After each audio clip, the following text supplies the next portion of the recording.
Good evening, Midwest Star Wars Fanatics. We are back after taking last week off. Sorry, we needed a little R&R and some relaxation, but we are back and ready to talk Obi-Wan Kenobi.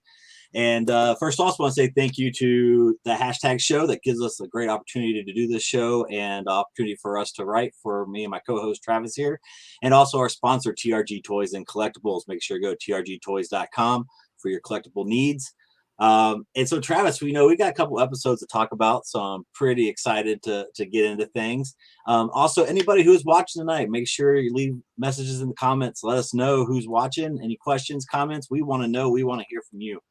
So, Travis, so we're going to get right into things here. Obviously, we got about 2 episodes to talk about, and then a huge episode coming tonight or in the morning or whatever time you want to say it is. So we're going to go back a little bit, everyone, to episode 4 of good old Obi-Wan here. And, this episode was kind of like the filler episode, which was, it was kind of shocking that we got one like this, but at the same time, it had a lot of meaning to it. I mean, wouldn't you say that, this was kind of like the get it ready for all the oh my gosh stuff that's getting ready to happen?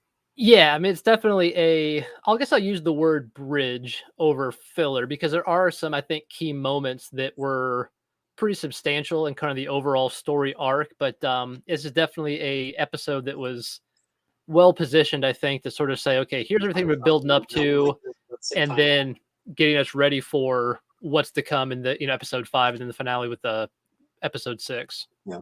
So obviously we pick up, everyone might remember in 3 and Obi-Wan got a little burnt, kind of seeing Vader with his anger issues. And so the back of the tank's going through. Again, Obi-Wan is just still having problems connecting to Qui-Gon. Now, is this kind of shocking to you, especially since how Qui-Gon, came to Yoda and talked to him, and it seems like Qui-Gon's able to do that? Do you think there's a reasoning behind this, or is it just that Obi-Wan's could turn himself so far off the Force, he's just having that much problem connecting? Yeah, I mean, it definitely surprising. I thought from the beginning of the series, the Qui-Gon element would be more established as far as, hey, he's already communicated with Qui-Gon. He's already been learning things because when Revenge of the Sith ended, one of the final lines from Yoda was, hey, I've got more training for you to go do. Yeah. Well, apparently Obi-Wan's been not hitting the books for the last decade and has done like zero training, just ignored Yoda's advice. But I guess it makes sense to a degree if he thought that cutting himself off from the Force was the best way to keep his location and ultimately the kids, Luke and Leia's location, a secret. So yeah, but it is good to see those kind of breadcrumbs being dropped of reconnecting with the Force, whether it was, Force catching Leia, finally using the lightsaber, some things like that. But yeah, he's definitely rusty, we'll say, when it comes to Force powers. I mean, if you look at that too, if we go all the way up until, I know everyone's going to hate this, but let's look at Luke Skywalker in the sequels. Obviously he cut himself off from the Force. That's why many people couldn't find him. We had to find a map to get him. So you can see where the kind of disconnect from the Force is really making it hard for anything and trying to get back into the groove. But then Luke came back, full power. And, we got such the great stuff from Rian Johnson and J.J. Abrams that, everybody just loved it. So, but, well, that's another subject another time. We'll talk about that. We'll do a different episode on that someday. But, so we go, we're going to the moon of Nur, or Nur or Nor. I'm probably saying it wrong either way. Where, we're Obi-Wan and are trying to, how are we going to get Leia back? Which I thought was kind of interesting. This probably was this whole segue. Well, I'll talk about a little bit more. This was kind of my downfall from this episode a little bit, especially some of the ways that they got out. But I'll let you, I mean, what were your thoughts when you saw this planning going into the rescue Leia? Yeah, I mean, I think the last time we had an episode, we talked about O'Shea Jackson Jr. being like the one main cast person that we knew was coming, but didn't know what role they were going to play. So he finally shows up, here in this episode. I had my fingers crossed that, hey, maybe we'd get a Quinlan Vos, appearance because they were following the path, and we thought, hey, Obi-Wan's going to need some backup to do this. So, yeah, I mean, it was good, I guess, to see, okay, here's kind of what the path is about. Here's kind of all these people that are being saved and filtered through this, hidden base. discussing the Inquisitors fortress and how it's kind of unknown. It's very Jedi Fallen Order vibes, because it's very similar sort of plot, similar ways the base was infiltrated. So it was very somebody played that game. It's on the writing staff, I think, or they definitely kind of dipped into that. I don't say they ripped it off completely, but there's definitely some creative similarities, we'll say, between the I'll two. let you know, because I actually just got back into gaming some of the Star Wars stuff, and I actually just started playing that again, or just playing it last night. So we'll get into that later on. Sorry, guys, I'm really late to the game. I know, I understand. Also want to say what's up, Andrew. Glad you could come in and check us out here. So we're planning this rescue party for Leia, and we go back there, and then we get kind of a very familiar scene that we have seen throughout the Clone Wars and the original Star Wars trilogy. And hey, let's interrogate, these people with droids and everything else and make them talk. Did you like this kind of throwback of, and actually we're getting a little bit more of a throwback to how they tortured Han Solo. But what do you think about this? Yeah, I guess Leia has a knack for being interrogated by the Imperials. So we open A New Hope with her being interrogated and being rescued by Obi-Wan Kenobi and Luke and Han. So now we got a very similar sort of parallel there. But this definitely was, again, it kind of just showcases Leia and sort of her sassy attitude and things. I know a lot of people really like. I think the actress doing a great job in the role. This didn't do a ton for me. Like, I wasn't like, oh wow, it's like the greatest scene ever. But I guess again, it was a plot device to then lead to Lola being, low jacked or whatever to become a tracking device and things like that for the everything to progress storyline wise. So it was just kind of a nice little scene, I guess, to sort of again showcase Leia a little bit, because she was not really in this episode too much outside of this scene, and then just kind of running around being a babysitter Obi-Wan, getting her out of there. So, and then also we get obviously Tala involved, because she was an Imperial officer but wasn't, and that whole how she's distracting things, how stuff's going on there. And again, we'll talk about that in a minute, because like I said, some of this was part of what kind of bugged me a little bit from this episode. And I don't have a lot of negatives to say about this series, trust me. This has been an amazing series so far, but there are a couple things that just really stuck out in my head, and I'm like, how's that possible? But we'll get into that. So obviously, Obi-Wan sneaks in, going back through the water. I was hoping maybe we saw Jar Jar swimming along with them, kind of like a little gun shout out there. But we really get another dark, like this season has had a lot of dark moments, and this moment I was not expecting, especially when Obi-Wan walks in there and we see this tomb and all these Jedi in this tomb. I mean, how crazy and just like how unexpected was this moment? Yeah, this definitely was a blindsiding sort of moment. I think, leading up to this, there was really no indications that we may see anything like this. That's why, again, like you mentioned, it's really just caught off guard with it. And at first I didn't know what this even was. Like, the door opens and you see this hallway, and it's like, you're kind of looking around like, okay, this is kind of weird. What is that? And then once Obi-Wan actually goes into the room and gets on the radio back to Tala, and was like, this is a tomb down here. And and it's, definitely kind of I don't know, it's like a heart-wrenching, I guess, sort of, moment for Obi-Wan to just kind of, again, 10 years after the fact, being like hit over the head with, hey, everybody you knew and cared about's probably dead and stuck in one of these, tombs somewhere. Yeah, TRG Toys, our sponsor on here, saying no Jar Jar. So don't worry, he will be in the series sometime. I'm still going for that. But yeah, this moment was just crazy, because especially if you are a fan of the Clone Wars and if you follow the Ahsoka story arc, like this one really just kind of just hit you in the stomach. I mean, that's why I'm leaving this up a little bit, because this was like a pivotal moment here of knowing what some of the Jedi that died. Tara Snoot. Yeah, I was drawing up.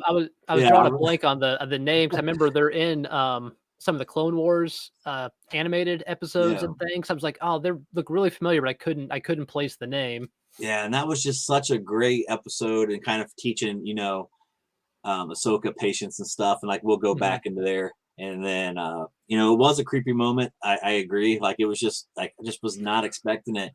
But the real question is why are they trophies? Are they stuff that they're saving for cloning process? We still don't know. Mhm. Especially with the youngling there, I was like, just wow, what is going on here? Also, real quick, Donald, Pete, Jeremiah, thanks for tuning in and watching us. We appreciate it. We love you all. If you guys have any comments, let us know. Put it in there. We'll answer you and get some more Jar Jar from there. So now we go in through. So Tala has already given you know, delay the interrogation on Leia a little bit.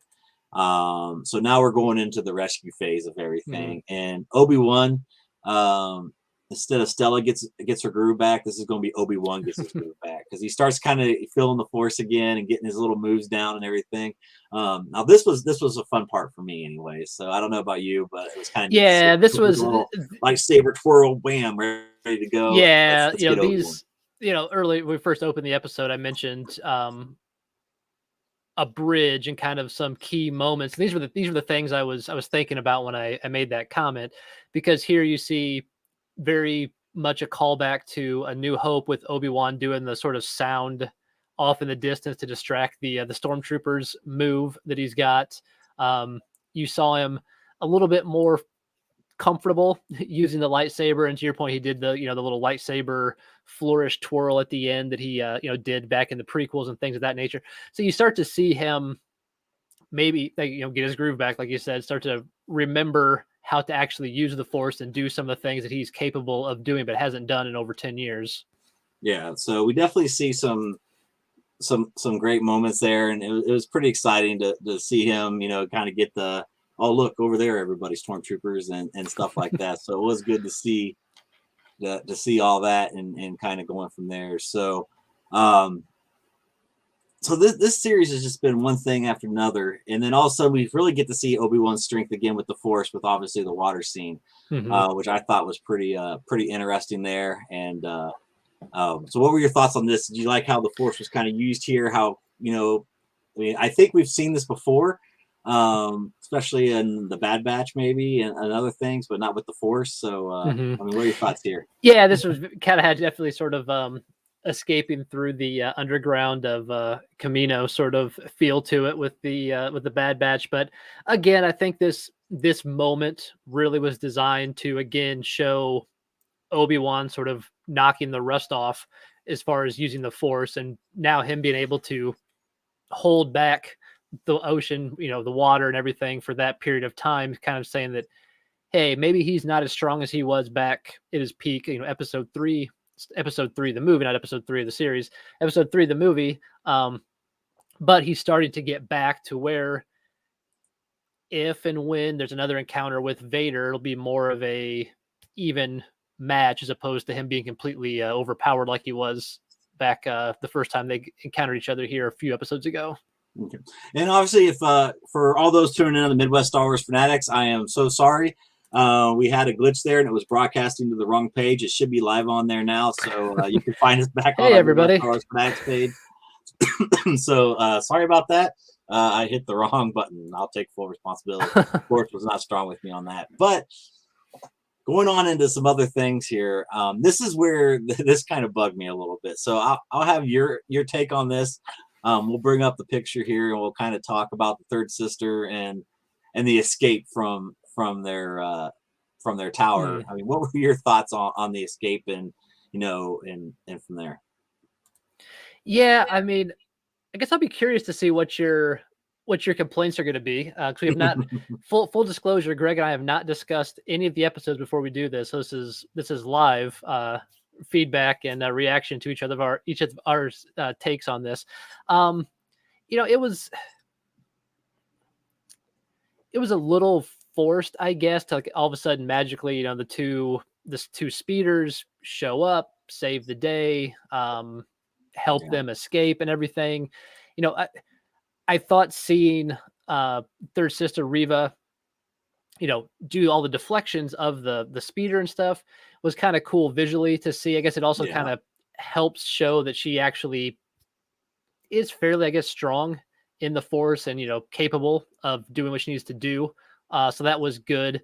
But I mean, we knew they had to escape somehow, but I feel like with the amount of Inquisitors they had there and troopers and everything else, it made it look kind of easy to get away. But I guess in a way, maybe that was the plan all along, was for them to kind of get away, kind of like A New Hope, like, oh, they let us get away too easy. Like, what'd you expect? And that's where my biggest complaint for this episode was. Whoever thought about putting Leia underneath Obi-Wan's trench coat to get out, and not a single person noticed that until they walked up to the deck. I mean, really? I mean, that's just one of the best. I don't know. So maybe unless they thought he was hunchback. I kind of forgot about that. It's been a few weeks, but I forgot about the trench coat scheme to get her out. So that was my moment from here, where I was kind of like, come on, we could at least came up with something better, where she hid an event and then they pulled her out or something. Or even if they did that, if you guys remember in the prequels, where Obi and Anakin could run really fast all of a sudden using the Force when they jumped up in the vent back, and that's when they found the great Jar Jar Binks. But there's just so much they could have done differently, but that for some reason really kind of stood out and bugged me a little bit. But the good thing is they really redeemed themselves very quickly in this episode. And I'm not talking about Obi-Wan. I'm talking about, of course, our Dark Lord, Darth Vader. So like how it's just so cool seeing, I'm going to edit this for YouTube and everything else, but ticked off Vader. He obviously right now is just not, and if you guys read the comics, you obviously will know why he's still pretty angry. But I mean, here he is, not really waiting for an explanation, already says she's messed up, getting ready to kill her, and then she drops the bomb that, she put a tracker on him. Of course, we get to the next episode, we'll talk a little bit more about what Vader already knew, but I thought this scene was pretty interesting. I really like seeing, Vader's just force choking everybody throughout this series and snapping necks and not taking names or anything, just going through and making his way. So you're pretty excited about Vader so far? What little, but yeah, I mean, I think, we talked about when he showed up. I'm drawing a blank on the name of the village, but the village he showed up and he just starts force choking, snapping necks, doing all kinds of stuff to just anybody, because they're kind of in the way. And then seeing him just, very, very in line with the character we see in A New Hope, where you mess up in any way, shape, or form, you let somebody get away, you don't do the right thing, it's over. It's come in, force choke, I'm not happy, you failed me for the last time, boom, it's over. So I think, seeing kind of that Vader unleashed in moments throughout the series has been kind of a highlight for me, because it's very in line with what we saw in Rogue One, and just kind of showcasing his anger and power that we didn't see a ton of that in the original trilogy, because part of it's just, the ability to do some of these things, special effects wise, CGI, etc., just probably weren't as easy. So now they can kind of showcase some more of that more dynamic action and things that he can do. Yeah. So I mean, it's just awesome to see. Anyway, and plus, since James Earl Jones' voice is being used still, it's just amazing that we're still getting great Vader content even after all this time, as well. Love the fears. I mean, there was just so much good stuff. Also want to say, Pete, Brian, thanks for watching. We appreciate it. But it was so much good things. But it was kind of a slow episode till the end there. And one thing I think was the biggest miss before we go to the next episode too was I was really hoping that some of the lightsabers that Obi-Wan found, was that in that episode or mixing the two? Well, either way, I wish Obi-Wan, that would have been the next episode, I'm sorry, but we know that none of those lightsabers were really connected to anybody, so we kind of missed that one. Like I said, I'm missing two episomes together here, but so let's get to the next episode. Like this one cracks me up, because this is where some people cannot be happy. So first, like, we get Luke in the Mandalorian, everyone's like, oh, he looks too young, his CGI is not good, blah blah blah. And then we get episode 5 and we get Anakin back, and some training with Obi-Wan. And then we get the reverse. Oh, he's too old. Oh, I'm never happy. I'm blah, blah, blah. Guys, Yeah, this is amazing. We're getting great content. Be happy. Who cares what they yeah, I look remember like? there were so many people leading up to this episode that were like, well, what's the point of even having Hayden Christensen involved? Like it's it's James Earl Jones's voice. He's just, if he's in the suit, who cares? Blah blah blah. Blah. And then we finally do get him in, actually him, the actor in the series, and people can showing the picture of him in episode 2 compared to this. We get it. It's been 20 years. We just had the 20th anniversary celebration at Celebration. So we know it's been 20 years.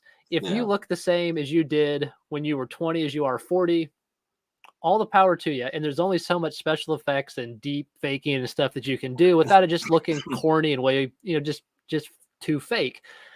But just be happy. Stop complaining about things. Be happy that we got this really cool moment between Ewan McGregor and Hayden Christensen again as Obi-Wan and Anakin, kind of the master and apprentice, in the lessons. And I thought this, we'll touch on this probably as we go forward, but I thought how they used this particular scene and kept coming back to it throughout to kind of help explain what Obi-Wan's thought process is, as well as what Anakin, now Vader, his thought process is about win at all costs, being more aggressive, never giving, admitting defeat, things like that. So it was a really well done way to just kind of tie everything back together as this episode progressed. Yeah, and that was what I loved about that, was how they kept referring back to this, how then Obi-Wan would know how each other kind of knew each other's steps, but then it was kind of like Vader / Anakin forgot that, hey, Obi-Wan is usually one step ahead of me. And he was here, that's what's amazing. But this is where, I'm going to say it now, and I have to put it out here. Everybody, I was right. I know Travis tried to argue with me to tell me I wasn't, but this is where I can finally say, yes, we were right. This was, I called it Third Sister's connection to why she is so obsessed with getting Obi-Wan.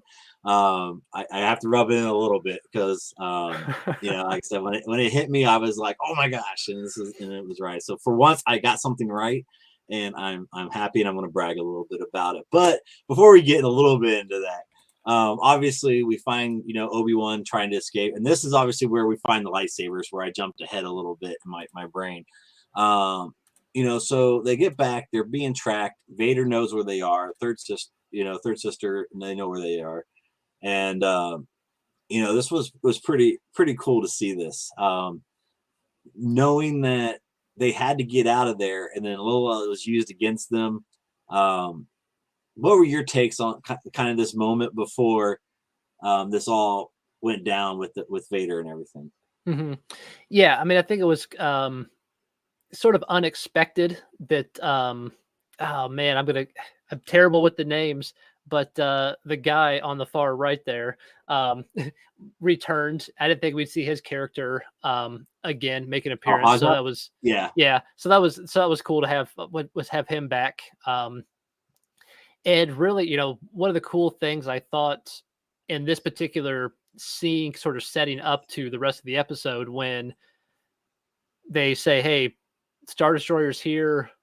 This is an issue. Everything's locked down." And he kind of makes a comment. He's like, Vader doesn't have the patience for a siege.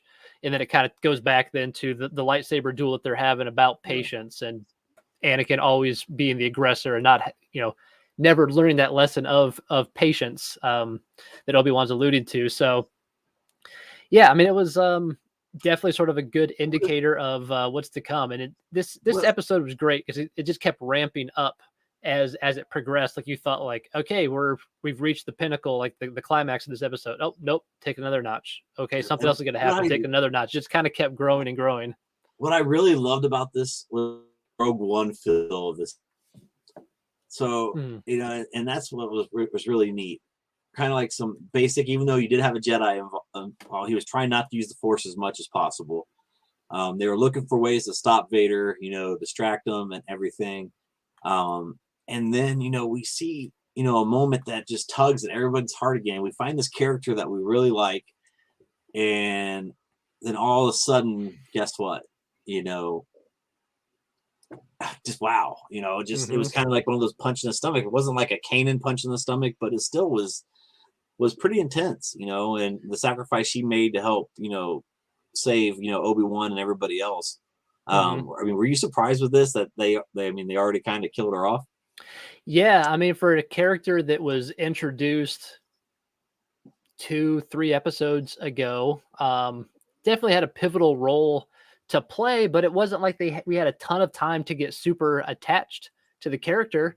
But at the same time, when she sacrifices herself there at the end, it definitely is impactful. You're like, oh man, that sucks, because we did as an audience kind of grow to like that character. I mean, even the droid who's literally cannot talk, has zero words of dialogue so far, you know, in the series, because you see him, the droid, kind of taking shots and like walking back over, and you're like, oh man, the droid's going over to protect her as he's getting killed, and it's like, oh man, this sucks. I feel bad for the droid, and I feel bad for Tal. Like we wanted more of those characters in the series, so yeah, I mean, I think it did a good job of sort of raising the stakes a little bit to be like, Yeah. hey, you know, all these characters you're introduced to. Obviously, we know Luke, Leia, Obi-Wan. There's certain characters that can't die because it's a prequel to other things that come later on. Yeah. But anybody else that you may be liking as far as a character, all bets are off. They could get killed in Yeah. this episode. It could be, like you said, a Oh, total Rogue One sort of thing where just people are getting massacred, and yep. Obi-Wan barely makes it out. You know, I'll bring that up again. I'm gonna start using this though. She was Rogue One. I kind of like that one on there. And then so third sister. So we obviously know she now has a hidden agenda. Which again, I'm just going to say this, and I'll pose this one up again. Greg was right. He called it. Let's just do that again. Okay, good. All right. But anyways, um, um, so not only do we know how Obi-Wan's thinking of how he's trying to face Vader, which also I thought was with Haja when he handed him his lightsaber in the communicator. I thought that was kind of weird, but now we know why. We get into that a little bit, but you know, here she is. We find out that she is one of the younglings, which you know, which just makes so much sense of why her hatred and anger. And then one of the lines, you know, that came from that was, you know, where were you when Anakin was killing all the younglings? And talking about wow, you know, even though he was on another mission and doing stuff, like it just was like just unreal, you know, Mhm. that would hit so hard and then the impact that had on there. I mean, what were your thoughts on that other than Greg was right? Yeah, as soon But as it popped up, I was like, "Oh, yep, Greg was right." Um, but yeah, no, I mean, it makes sense. You know, we'll touch on something else related to this that we find out towards the end of the episode. But yeah, I mean, it definitely makes sense when you look back on it. It was almost, yeah, I don't know what else I could have done to really sort of explain how or why Riva hated Anakin or hated Obi-Wan so much, and then we find out that, well, she's actually hates Vader and Anakin, and that's how she yeah, knew that Anakin and Vader were one and the same. And yeah, I guess she kind of quickly came around to where, well, maybe Obi-Wan's not totally to blame yeah, for this, and maybe we'll kind of work together to, achieve my goal of killing Anakin Skywalker, who killed all of my friends and everybody else that I grew up with. So yeah, no, but yeah, Greg was right. So as soon as I saw that, I was like, yep, here we go. but yeah, it was just it's pretty cool how she's now hunting Vader, and that was actually her only reason becoming an Inquisitor, which I thought was very interesting with that. But I love how Obi-Wan was like, okay, well, since I know this now, I'm going to use you, but at the same time, I'm bringing Vader to you to see what what happens next. Because she pretty well knew that he was going to get by those stormtroopers. Like there was no way that Hmm. those stormtroopers were going to hold a Jedi by themselves, which I thought was kind of funny how they did that. But then here comes her, ready to go, ready to get Obi-Wan. She says he's trapped, and we see Vader's awesome power again, which just gave me goosebumps when you see it. And actually, I put the picture up early, but he starts bringing the ship down, and again, where the dark side of the Force, he's blinded by so much hate, he doesn't realize that this isn't the ship that he needs. I mean, how cool was this scene, and just like how just awesome was it? Yeah, this is probably this may be one of like probably one of my favorite scenes I think of the entire series, to be honest, just because it was so really unexpected. I didn't see it coming, and it was just awesome. Just the sheer power that Vader has to just, we saw Rey kind of do something similar in can't remember which one it was. If it was Last Jedi or Rise of Skywalker. The Rise of Skywalker, I think, is the one where her and Kylo were kind of messing with the ship or whatever. And we've seen scenes like this in some of the video games, like Force Unleashed and some other things like that. But those have always been like sort of intentionally over the top Force powers and things. So to see Vader just kind of come out he almost made it look easy. Like it was like, kind of struggle for a second, but eventually just brings it down. And then when he just like rips the entire hull off the ship with almost like a flick of his wrist, I was like, wow, this guy is so powerful and strong. Like, this is amazing to watch. It was just like a kind of sit there with your jaw open, like, wow, this is intense stuff here that's going on. So there's a couple of things we learned real quick. The position of Grand Inquisitor might not last long for some people after Third Sister was promoted. And also, it seems like Qui-Gon is the only person that dies from lightsaber wounds to the stomach, which is it's kind of, I'm sorry, Qui-Gon, it's disappointing because we really would love to have more of you, but obviously your stomach was either not in the right place or you just didn't have the will to keep going. But we get the next scene. So obviously Vader be blinded by hate, but at the same time is gold, and we see that pretty quick. So again, we see probably one of my favorite Vader moments was in Rogue One in the hallway scene where he just unleashes and slices everybody in half. This might be my second favorite Vader moment / fight. The way he just toys with her with the Force, takes her lightsaber, breaks it, throws it back, says, "Come on, let's do this again." And then all of a sudden, all hell breaks loose and it's done. So, I mean, God, how amazing was this fight?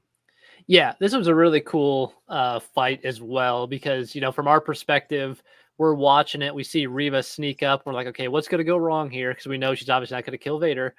And just for him to like not even turn and look at her, but still stop a lightsaber blade that's trying to hit him from behind is just like kind of like a power, I just like power move. Like, yep, I'm flexing here. Like, I didn't have to turn around. I just sensed you coming. Totally saw it the whole way.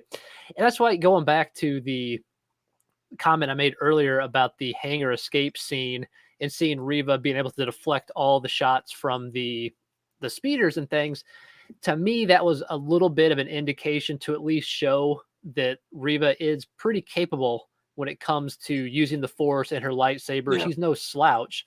So that's what made then in this episode, Vader, like a cat and mouse thing, just like toying with her, like you said, this entire time during the fight, all that more impressive that, Reva's not terrible at doing this. She's not rusty using the Force like Obi-Wan was. Vader's just that powerful and that good to be able to, again, just toy with her this entire time. And then obviously she did not fare too well in that battle. And we learned very quickly she gets stabbed with the lightsaber. But then the moment, and if people did not see this coming, at least not obviously with her getting stabbed, but the Grand Inquisitor coming back, you obviously did not watch Star Wars Rebels and listen to us because they already said that they weren't breaking canon on this stuff. So we knew the Grand Inquisitor was coming back. So you guys have to deal with it. That's his look now. It's there. That's the Grand Inquisitor. He's not, at least for the next 5 years in the Star Wars lore, he will be the Grand Inquisitor until the end of season 1 of Rebels, where then they don't pan out too well. Right. But sorry for the spoiler, people. But what's interesting about this scene, again, we talked about Haja losing, Obi-Wan giving him his transmitter and his lightsaber. Now, here's my question. So Haja's back. Is he still is he helping them, or is he just that clumsy where he dropped that communicator?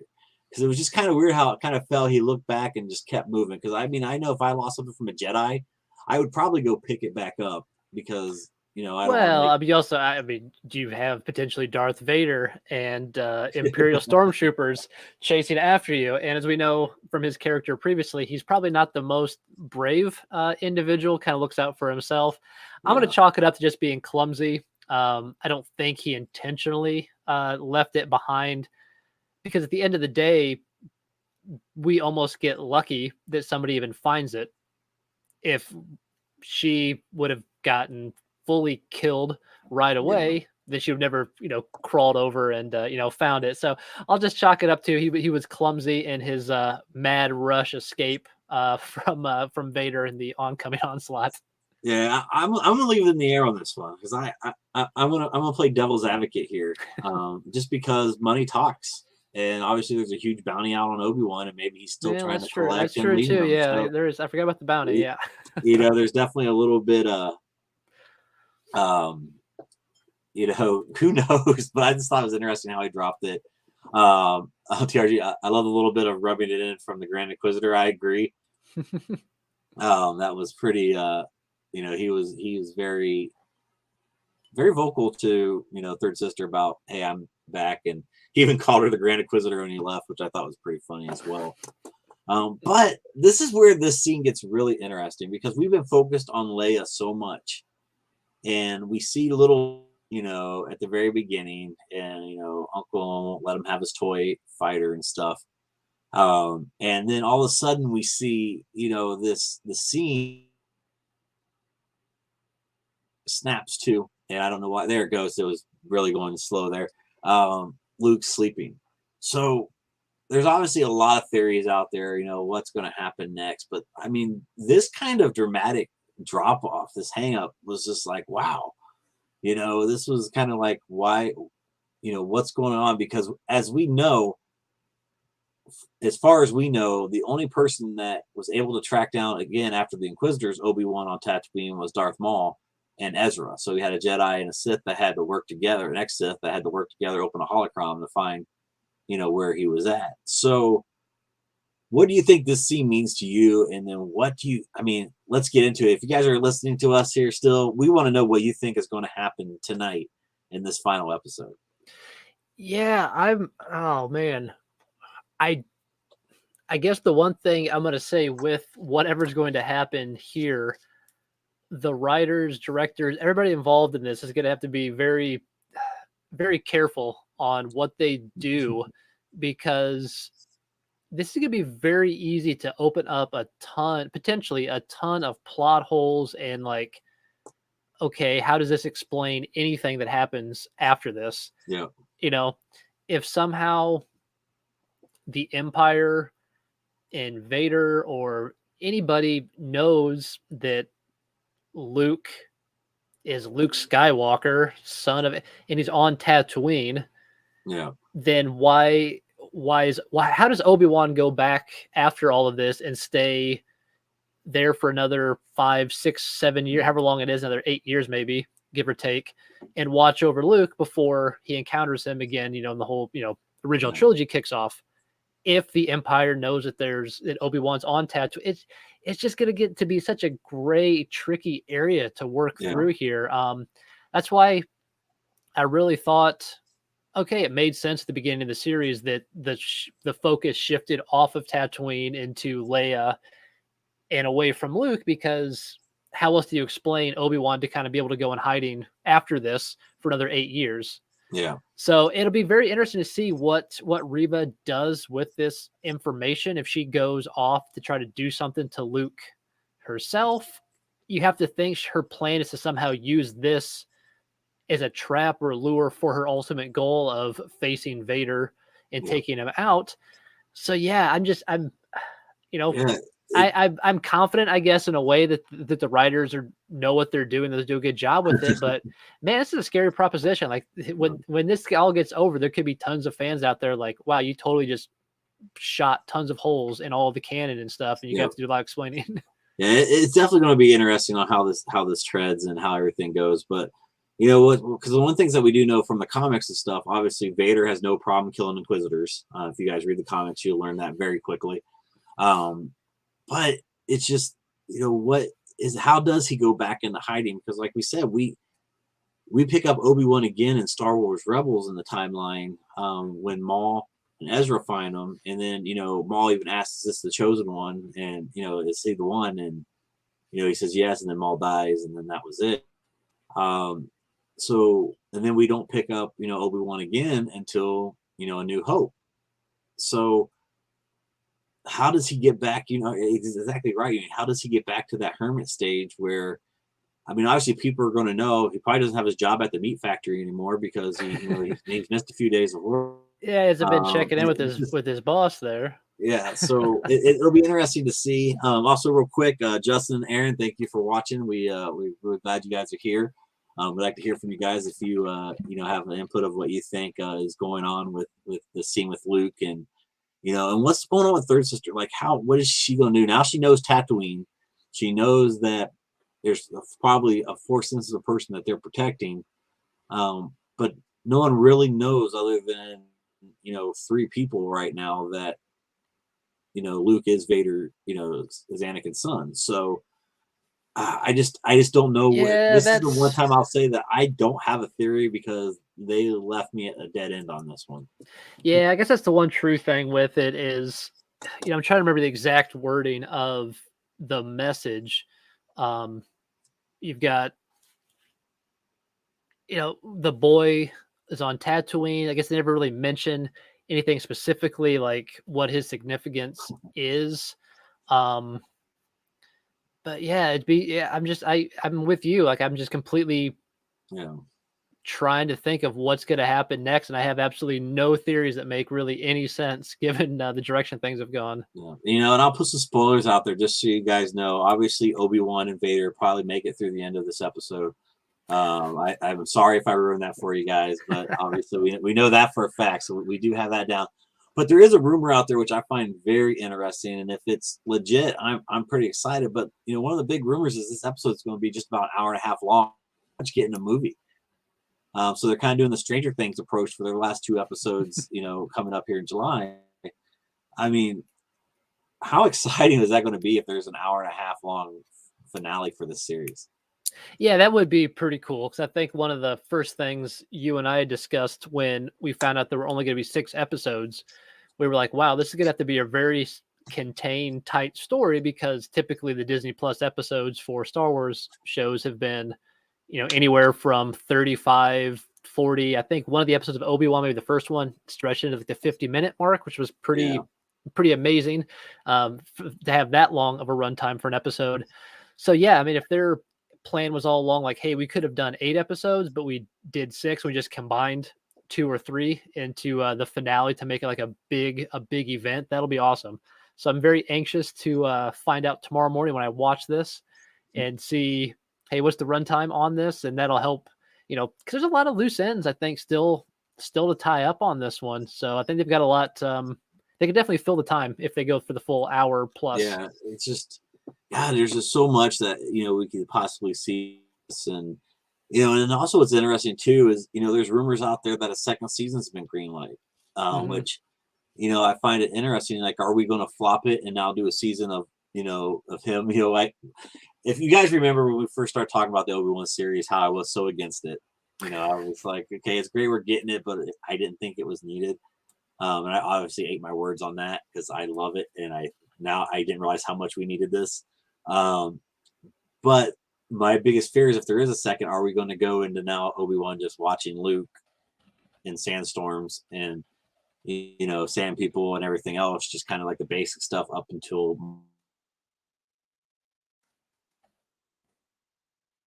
all. I'm surprised about, even though we've had hints of other Jedi and we've seen a couple that we really don't know who they were.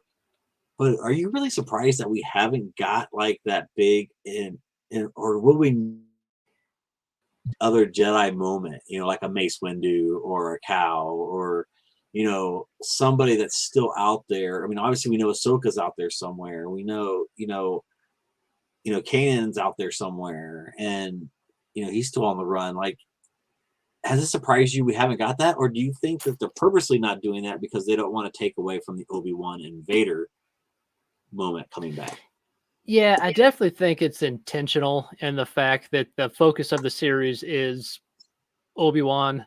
And I think also in a way it helps keep some of the continuity with A New Hope to Yeah. when Obi-Wan's kind of confronted with this, hey, we need to go help Leia and all this stuff. Okay, well, why don't you try to get a hold of any other Jedi if you know that there's other ones out there? Yeah.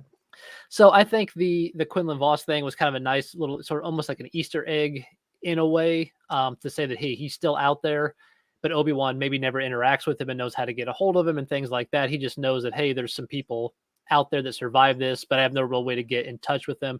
Because yeah, I think it could potentially turn into too much of a like a big moment to detract away of like a Mace Windu or some other Jedi show up, and it Yeah. draws that focus away between it's Anakin and Vader and Obi-Wan again, kind of their story.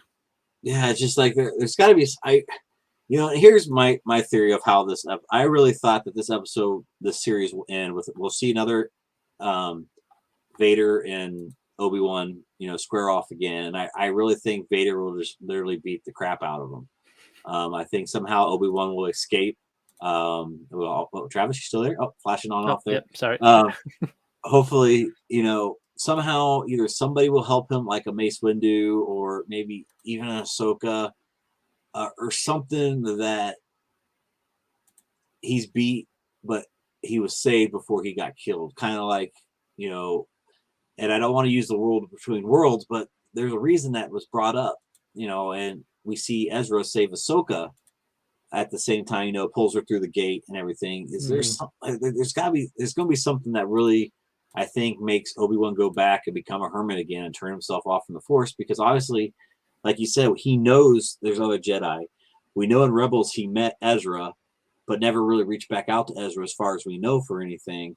So, there's got to be that moment that just shuts him back down and becomes that hermit again and just watches Luke. So I don't know. I mean, the other thing we're missing though too, is at some point Obi-Wan has to complete the training to be able to go Force Ghost 8 years from now. So at some point, while he's maintaining his connection to the Force, I expect there to be some kind of Qui-Gon Obi-Wan sort of moment, because that was supposed to be Obi-Wan's job when he left Yoda. Yoda told him, hey, you've got training to go do. An old friend has returned. Yeah. Okay. So we know that has to happen at some point. And we know that he's talked to him, but like I said, he just, for some reason, like I said, Qui-Gon's leaving his phone off the hook right now and right. Not wanting to, get in there and say stuff. So yeah, there's so much. And I know everybody's listening like, yeah, there's so much out there and we don't know. And that's what's great about Star Wars, is that the stuff that we do know and the stuff that we don't know, we try to put it back in our heads and like, okay, this is what's going to happen next and everything. And this is why I love it. I really don't think we can get enough Star Wars content, because we've gone so many years and now we're getting all this great stuff. And I mean, there's even like, I'll admit, Visions was not one of my favorite things, but there was at least one episode I could watch, out of that. But it's just been some great stuff on there. And, the Star Wars content I feel has been just some of the best stuff we've gotten in a long time. So, but yes, he still hasn't connected with Qui-Gon. We need this. I would like to hear Qui-Gon's voice. If he comes now, you'll probably hear me yell if he comes back as a Force Ghost, because then he just ruined canon from the Clone Wars. Because even though he did show up in the Mortis episode, that was actually, the father, daughter, and son playing tricks on Obi-Wan and Anakin. So he never officially was a Force Ghost outside of that. So just remember that, everybody. If this happens, I'm going to be very upset. He needs to be those little sparkly things or just a voice. That's it. That's all we should get from Qui-Gon there. So again, three this morning. I will be up. My alarm is already set. I am ready to watch this one and go. And we kind of go from there. So also, just real quick, before we get off here tonight, because we're actually moving along pretty well, probably one of the best collectibles this week I saw was announced. Everybody knows I'm a huge Boba Fett fan and love bounty hunters, and Hot Toys finally revealed a Cad Bane 6 scale figure. I am so excited for this figure. Yes, I am ordering it. Travis, What do you think about this figure? I thought Yeah. it was amazing just by Yeah, it was definitely kind of out of the blue for me. I hadn't seen any rumors. They, at their online convention thing they did where they showed some of the upcoming figures. I don't think there was anything shown about a Cad Bane figure. So yeah, to just wake up and be scrolling through Twitter to suddenly see, oh, there's a Cad Bane figure coming, and yeah, super well done. The jacket, the hat, the soft good items on it, just everything was really, really impressive. And it's yeah, definitely probably gonna have to pick that one up because it's a very well done figure for sure. Yeah, at least it looks good from the pictures, so I'm excited about Mhm. that. A lot of stuff. Also, like I said, you can find that article over at the hashtagshow.com, where Travis and I are lucky enough to get to write and have a good time with that. As well, just so you guys know, I have a couple of reviews coming up this week. Is anybody who caught the Boba Fett shoes from fun.com? They actually sent me over a pair to review and show to you all, so I'm very excited to show those off. Also, I've got a Gentle Giant Rex bus that I'll be doing a review on this week as well. So pretty excited about those items there. But just make sure to follow us for our movie reviews, product reviews, and just fun articles over at the hashtagshow.com. You can follow us at the Star Wars Nerd 574. Got it right this time. And Travis over here, over here Over somewhere. here. Yeah, there he is. I don't know. I give up. But Travis at indianasaloon.com. Wow, I'm all over it tonight. But we also want to thank the hashtag show again for letting us write and enjoying and getting to go to some of these conventions and cover this. It looks like possibly be covering Chicago Expo, Fan Expo in Chicago. Pretty excited about it. There's going to be some big Star Wars names there. Obviously, convention-wise, we have that coming up, C2E2 in August. Cincinnati, I believe, in September. So there's some good conventions with some Star Wars names that are popping up there as well. With that, Star Wars wise, before we get into our local events, Travis, you got anything else you want to touch on tonight? Yeah. Yeah, I guess the only thing kind of new that I put out, I think it was yesterday or today. I'm losing track of time here. The trailer came. It's Star Wars related, but maybe for a younger crowd. The trailer came Oh, out for the Lego Star Wars Summer Vacation. I was actually at the Lego panel at Celebration out in Anaheim when they gave us a preview of that. It's fun. It's got the sequel characters. It's got the original trilogy. It's got a lot of characters in it. So if you're a fan of the Lego Star Wars stuff, like the holiday special, Terrifying Tales, give the trailer a watch. There's a minifig Weird Al Yankovic that makes a appearance in the trailer because he actually wrote a song for this particular animated special. So that should be pretty cool. Another kind of upcoming item to fill the slate of Star Wars because we have a ton of stuff coming up. Yeah, it's just, unreal what we got coming up. With that, obviously, it's not canon, folks. So sorry if you're disappointed with that. But Tales of the Jedi, The Bad Batch, Andor, Ahsoka. We just got so much heading our way. Yep. We're gonna be excited to talk about it, and really kind of go from there.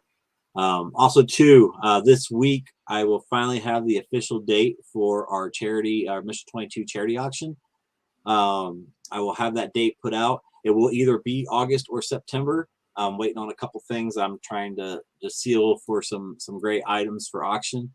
So from there, we also will have a Christmas in July for the Ronald McDonald House. The official link for that will be up this week for the wish list for people who can't donate.